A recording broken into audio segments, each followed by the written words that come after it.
What do you do after a movie has come to a close? I'm betting if there's enough room for you to do so, you try and come up with your own interpretation of what you've just seen. We all do it. It makes us feel big and clever and like we've achieved something, even though we actually just sat in a dark room for 2 hours.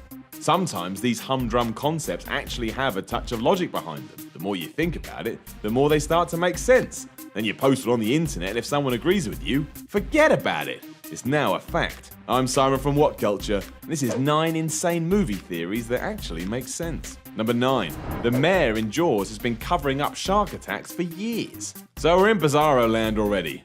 That didn't take long. But, short life lesson. If you're a mayor of a town or of a city, don't cover up shark attacks. It's weird and it doesn't sort the problem at all. It's like when your mum told you to tidy your room and you just put all that crap under the bed instead. But when the body of a young girl is discovered in Amity, Mayor Larry Vaughn refuses to close the beaches because of tourism, even though new police chief Martin Brody is adamant he does.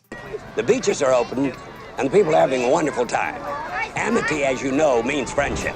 Money is more important than life, clearly. The key here, however, is that Brody is the new chief of police. While Jaws is structured to make it seem like this death is the first in a series of attacks, there's a theory that suggests the mayor has been covering up things for years in order to keep the economy of this town ticking over. What if the last police chief was on the take too, hence why nothing was done about it? It's just one big cover-up. But now with a new face on the scene, things have changed. May just be true when you think about it. Number 8.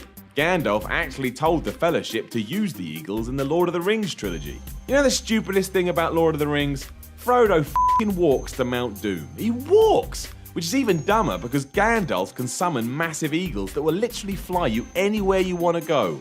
And guess who's right there in front of your face? F***ing Gandalf. What are you doing, you moronic hobbit? Thing is though, Gandalf technically did instruct the Fellowship to use such a method of transportation. When the bearded wizard is facing off against the Balrog on the bridge of Khazad-dûm, what were his last words? They were, "Fly, you fools." Now, many believe this to be a figure of speech, fly meaning to run, get out of here, bust a move. Get out! Out! But what if Gandalf meant it literally as in, fly in the air on a massive bird? They really could have saved themselves a lot of time and a lot of hassle. Number 7. The Big Lebowski is based around the cards in a tarot deck.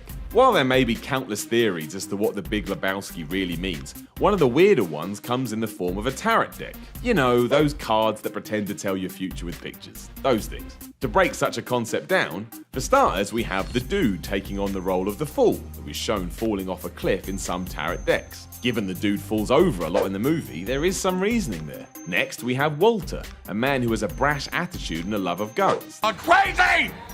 Therefore, he is similar to Justice. As for Donnie, he's Star, and that's why there's a star on his urn. Pretty far-fetched, right? But some people have truly bought into it hook, line and sinker, even though it's probably nonsense. Number 6. The little kid at the end of Forrest Gump isn't actually Forrest Gump's son. Right, this one is just mean. The ending of Forrest Gump is one of the saddest and most poignant in all of movies. Don't screw around with it. And yet the internet already has. To be fair, we do not know for sure that Forrest Jr. is actually Forrest Gump's son. We're asked to believe that love interest Jenny is just telling the truth. So, with that said, some people think Jenny knew she was dying, so lied to Forrest about the child, knowing he would take care of it as if it was his own. In short, she was protecting her son's best interests. That also makes Jenny a sociopath and turns the film right on its head. So I refuse to believe that one. Onwards we go. Number 5. Alfred is actually Bruce Wayne's father in the Dark Knight trilogy. There's no two ways about it. Alfred is a damn good butler. Given that his main role should just be cooking and cleaning, he goes out of his way to do almost everything he can for Bruce Wayne. The billionaire would be nothing without him. It's almost like he's a father figure. But what if he's actually just the father? One theory notes that Martha Wayne had an affair with Alfred and that Bruce is his actual son, hence why he treats him the way he does. He can't tell Master Wayne that though because, well, look at the man. He's screwed up enough as it is. Plus, it would be the end of Batman and, as Alfred himself says, Gotham needs Batman. So maybe it's true. Number 4. Stan Lee is the Watcher of the universe in every Marvel movie. Stan Lee appears in every Marvel movie you can think of, always making sure he has a cameo role. It's a nice thing to look out for so you can kick your buddy in the shin during the film and shout, "There's Stan Lee!" How do you like it, huh? You jerk! It's a lovely moment for both yourself and the dozens of other people in the cinema you've just pissed off. What if his role is bigger though? Many hardcore comic fans believe that Lee is actually a watcher, which when it comes to Marvel are omniscient beings whose job it is to keep an eye on things and then note it all down. And let's face it, he is there in every movie doing just that. At least it gives him a reason to be there other than just, "I'm Stan Lee, put me in the movie." Although he did create Marvel, so I guess that's fair. Number 3. Cobb's totem in Inception wasn't the spinning top, it was actually his wedding ring. When you're jumping through dreams within a dream in a dream that's in another dream, you gotta have a totem. In short, it's a way of figuring out where the hell you currently are because you chose a line of work that's no good for anyone's mental health. In Inception, Leonardo DiCaprio's Dom Cobb has a spinning top to signify this. If it spins forever, he knows he's in a dream. If it fails, he's not.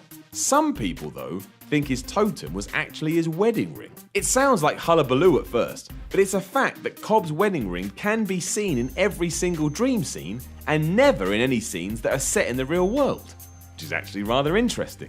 No one has ever clarified it either, so you're gonna have to make your own mind up. Number 2, Labyrinth is a metaphor for a teenager's onset of puberty. There's always one, isn't there? Always got a sneaker theory about how a kid's film is actually about the journey into adulthood. With Labyrinth, however, it may be a little more cut and dry. To begin with, the plot of Labyrinth is a young girl searching for a baby. I mean, that's pretty obvious as to what the subtext may be straight away.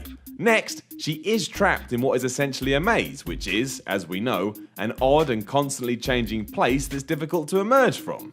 So that's now 2 for 2. Then there's David Bowie's Jareth. He thrusts and gyrates his way through the film, which could indicate he's the representation of something else a young lady's gonna have to put up with. Horny teenage idiots. Hard to argue that one. Labyrinth will never be the same again. Number 1. The king and queen from Frozen are actually Tarzan's parents. That's gibberish, that. They are literally just words someone's put together. They're 2 separate movies! Stop crossing the streams. Here's the rundown, however. In Frozen, the king and queen of Arendelle, also Elsa and Anna's parents, go away and are then killed when their ship is destroyed in a storm. Nice and light kid stuff there. In Tarzan, the opening scene is a flaming ship that's caught fire because of a storm, and the only survivors are a man, a woman, and a baby. They get to shore, mum and dad are basically eaten by a cheetah, the kid survives, becomes Tarzan, classic stuff. I'm sure you've already figured it out, but a very popular fan theory suggests Tarzan's parents are the king and queen of Arendelle. It does fit, and even Chris Buck, the director of Frozen, is a fan of the idea. And he worked on Tarzan too, so we can just say it's the truth. A horrific, very depressing truth. Good work, team. Know of any other crazy fan theories? Let us know in the comments below, and then don't forget to like, share, and subscribe. I'm Simon from What Culture, and I'll chat to you again soon.